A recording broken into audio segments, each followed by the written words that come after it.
بے شک وہ سخت رویے کے مالک تھے، کھلی محبت نہیں جتلاتے نہیں تھے۔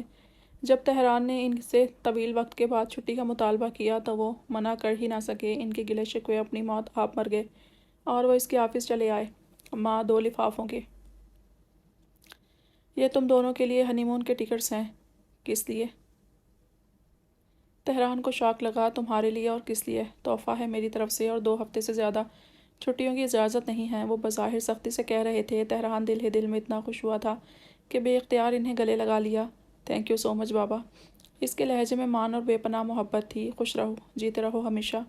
کتنی ہی دعائیں ان کے دل سے نکلی تھیں۔ ان کی آنکھیں بھر آئیں۔ کتنے وقتوں بعد وہ اسے یوں اس گلے لگا تھا۔ ساری انا ایک طرف رکھ کر اس کے گرد بازو دراز کر لیے، جیسے صدیوں کی مسافت کے بعد کسی مسافر کو منزل ملی ہو۔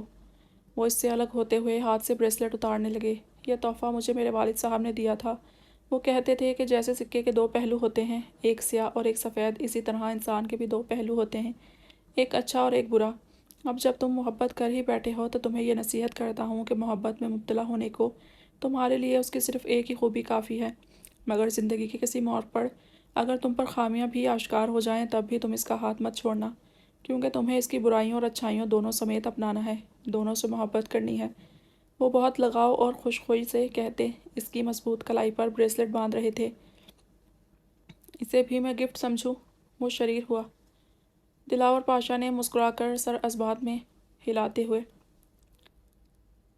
اسے ایک بار پھر سینے سے لگا لیا۔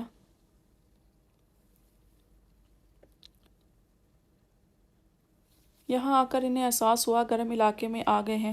یہ سارا علاقہ زیادہ تر بیچ اور ریتلے پہاڑوں پر مشتمل تھا، مگر وہ دونوں ماسکو کی سردی کے عادی یہاں بھی اسی نسبت سے گرم لباس لائے تھے۔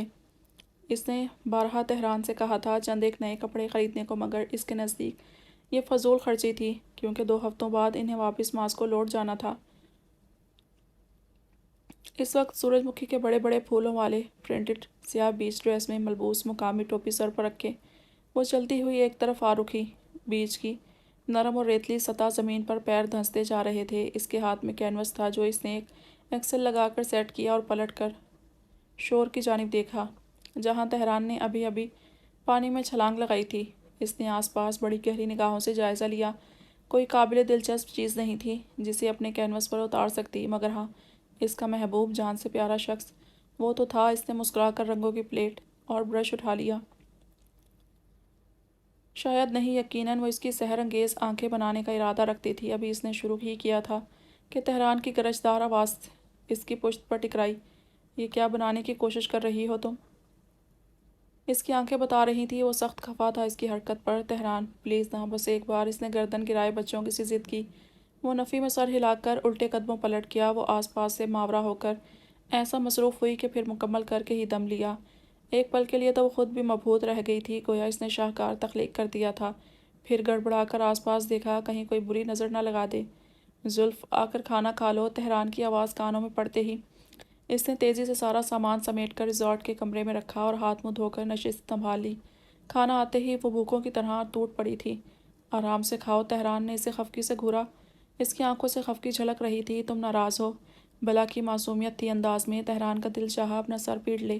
کھانا کھاؤ چپ چاپ، اس نے بظاہر سنجیدگی سے کہا۔ ناراض ہو مطلب؟ وہ شریر انداز میں بولی اور دل ہی دل میں مسکرا دی۔ وہ ناراضگی کا اظہار کرتے ہوئے کتنا پیارا لگ رہا تھا۔ ایسے کیا گھور رہی ہو؟ کھاؤ گی کیا؟ وہ کانچ کی طرح تڑخا۔ تم میرے ٹیسٹ کے مطابق نہیں ہو۔ وہ کھلم کھلا اسے رد کر رہی تھی۔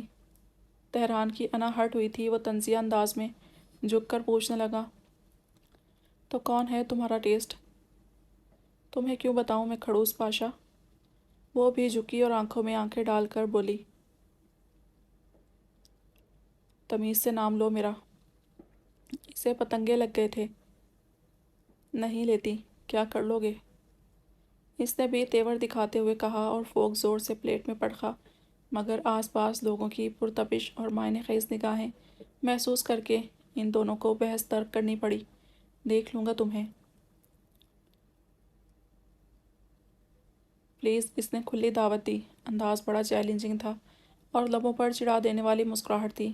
تہران کا جی جل کر خاک ہو گیا۔ وہ بدمزگی سے کھانا چھوڑ کر بیٹھ گیا البتہ زلف اس کے تاثرات سے بھرپور لطف اندوز ہوتی رہی۔ اسی لمحے ویٹر ٹیبل پر حاضری دینے آیا تھا۔ اس کے ہاتھ میں گلاب کا پھول تھا۔ دنیا کی سب سے خوبصورت لڑکی کے لیے میری طرف سے یہ خوبصورت پھول۔ تشریف آوری کا شکریہ۔ مقامی زبان میں جھک کر اسے پھول پیش کرتے ہوئے شاعرانہ انداز میں کچھ کہا تھا۔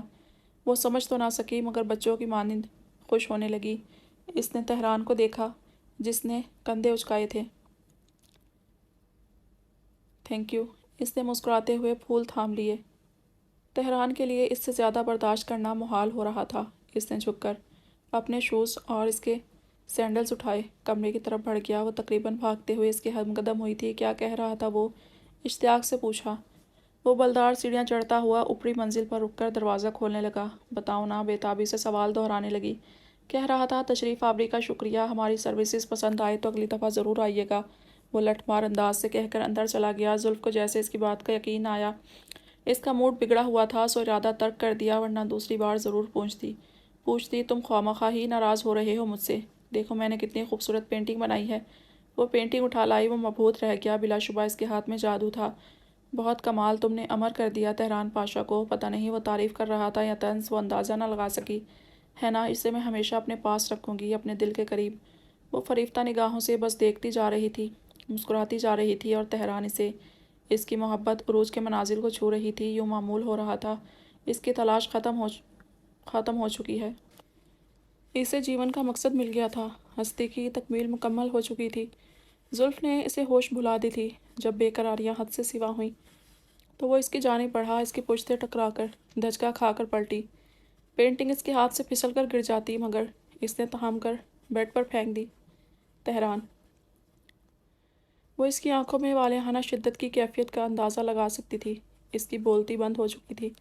اس کی انگلیاں گالوں سے پھسلتی ہوئی گردن کی سبز شریانوں کو نرمی سے چھونے لگی۔ وہ کسمسا کر رہ گئی۔ اس کے لمس نے اس کے اعصابوں کو جھنجھوڑ کر رکھ دیا تھا۔ سر تاپا لرز گئی، دل کے نہا خانے میں گھنٹیاں سی بجنے لگیں، روح تک سرشار ہو گئی۔ تھر تھراہٹ اور کپکپاہٹ اس کے بدن پر طاری تھی۔ وہ ایک لمحے میں آسمانوں تک پہنچ گئی۔ نہ جانے اس شخص کی قربت میں کیسا نشہ تھا۔ وہ مدہوش سی ہو گئی۔ اس کی پناہوں میں آ کر یوں محسوس ہوا جیسے ساری کائنات اس کی مٹھی میں آ گئی ہو۔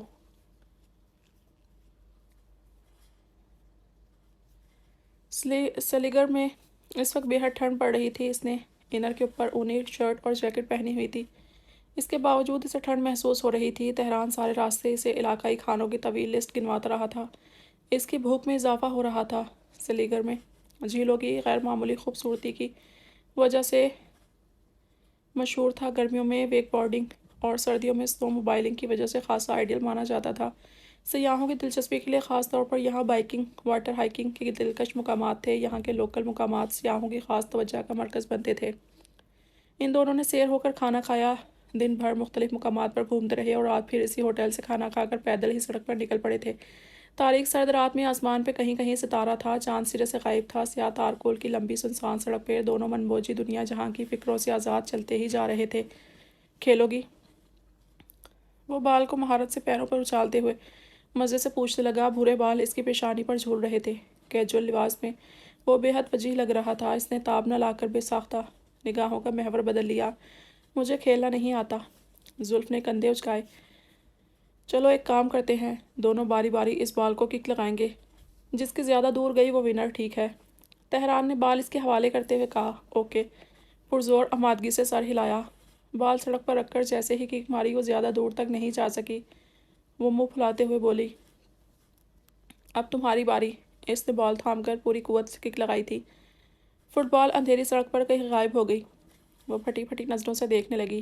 میں جیت گیا، اس نے کندھے اچکا کر بے نیازی سے کہتے ہوئے اپنی جیت کا اعلان کر دیا۔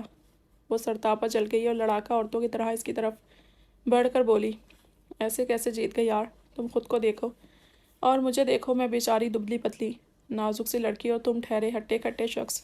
ظاہر ہے تم میں زیادہ طاقت ہے، اور ویسے بھی میں نے سینڈل پہنی ہوئی ہے، ورنہ تم دیکھتے۔ وہ پرشوق اور مسکراتی نگاہوں سے اس کا انداز دیکھ رہا تھا۔ یہ سراسر انفیئر ہے، میں نہیں مانتی۔ اس نے برہمی سے رخ پھیر لیا۔ تہران کے بے ایمان ہوتے دل میں شرارت مچلی اور اس نے ایک دم زلف کو بازو میں بھر کر گھما ڈالا۔ تہران چھوڑو میں گر جاؤں گی، چھوڑو۔ وہ ایک دم بدحواس سی ہو کر چیخی تھی تو وہ رک گیا۔ بدتمیز! اس کا سانس پھول چکا تھا۔ اسے مکے رسید کرتے ہوئے خود کو چھڑایا۔ ادھر آؤ، تم سے ایک بات کہوں۔ اس کا لہجہ اور انداز دونوں ہی معنی خیز تھے۔ وہ دھیرے سے اس کی جانب بڑھا۔ وہ مسکرا کر دور بتکی۔ جی نہیں، میں خوب جانتی ہوں تمہیں۔ ارے آؤ تو صحیح۔ کبھی نہیں۔ وہ اس سے دور بھاگنا چاہتی تھی مگر تہران بھاگ کر اسے آہنی گرفت میں دبوچ دیا۔ کہاں بھاگ رہی تھی؟ مجھ سے فرار اب کبھی ممکن نہیں، مس نوروز۔ اس کی سانسیں پھولی ہوئی تھیں۔ دھیما، گمبھیر اور مخمور لہجے میں کہا۔ اس کا چہرہ قریب ترین کر لیا۔ زلف سرتاپا لرز گئی۔ تم سے ایک بات کہوں جو میں نے کسی سے نہیں کہی۔ ایک دم سنجیدہ ہو گیا۔ زلف نے آنکھیں اٹھا کر اسے دیکھا۔ محبت تو بہت پہلے ہو گئی تھی تم سے، مگر اظہار کا سلیقہ نہیں تھا۔ جو میں نے تم سے سیکھا ہے، بے دریغ، بنا کسی ہچکچاہٹ کے، ہر جذبے کا شدت سے اظہار کر دینا چاہیے۔ وہ بغور اسے دیکھ رہا تھا۔ کتنا حسن تھا اس میں، اس کی بلوری آنکھوں کی اٹھتی جھکتی جھالریں، اس کی آنکھوں میں اپنا عکس دیکھ کر تو وہ جی جان سے مر مٹھا تھا۔ بہت کم لوگ ایسے ہیں جن کے سامنے میں نے اپنا دل کھول کر رکھ دیا ہے، ہر وہ اظہار کر دیا جو میں نے کسی سے نہیں کیا۔ تم جانتی ہو، کچھ عرصے سے میں تمہارا عادی ہو گیا ہوں۔ جب تم نہیں ہوتی ہو تو تمہارا تصور ہوتا ہے، میں تمہاری ہر ادا تصور کرتا ہوں، تمہارا دیکھنا، تمہارا ہنسنا، تمہارا بات کرنا۔ تم ایک سکون کی طرح میری روح میں سرایت کرتی جاتی ہو۔ کتنا خوبصورت احساس ہے نا یہ! تمہارے بغیر یہ موسم، بارش، سرد ہوائیں، گہری شامیں، کچھ بھی اچھا نہیں لگتا۔ تمہارے بغیر زندگی بلیک اینڈ وائٹ کی طرح ہے۔ تمہارے ساتھ زندگی کا ہر رنگ سہانا لگتا ہے۔ دل چاہتا ہے تمہیں سیپ کے موتی کی طرح قید کر لوں کہ کبھی مجھے چھوڑ کر نہ جا سکو، کیونکہ تہران پاشا کو تم سے عشق ہو گیا ہے۔ زلف نوروز زلف کو محبت پاش نظروں سے دیکھ رہی تھی، پھر والہانہ انداز میں اس کے سینے سے لپٹ گئی۔ اسے محسوس کر رہی تھی، آنکھوں کے کونے نم ہونے لگے۔ اسے ابھی بھی تہران کا ساتھ ایک خواب سا لگ رہا تھا۔ رکو، ایک اور چیز بھی ہے میرے پاس تمہارے لیے۔ وہ اس سے الگ ہوا، جیب میں ہاتھ ڈال کر نکالا تو اس کے ہاتھ میں ایک مخملی ڈبیا تھی۔ شادی کے 2 سال بعد اس کی جانب سے یہ پہلا تحفہ تھا۔ وہ خوشی سے پاگل ہو جانے کے در پہ تھی۔ اس نے انگوٹھی پہنا کر اسے ہمیشہ ہمیشہ کے لیے اپنے نام کر لیا تھا۔ کچھ خاص نہ تھا اس انگوٹھی میں، نہ ہیرے نہ جواہرات۔ ہاں مگر اس پر تاج نقش تھا۔ دیوتا نے اسے سر کا تاج بنا لیا تھا، کیونکہ اس کی محبت، عشق، دیوانگی بن گئی تھی۔ دل چاہ رہا تھا اسے کہیں دور لے جا کر والہانہ محبت کا اظہار کر ڈالے۔ کیسی لگ رہی ہے؟ خوشی انگ انگ سے پھوٹ رہی تھی۔ بہت خوبصورت۔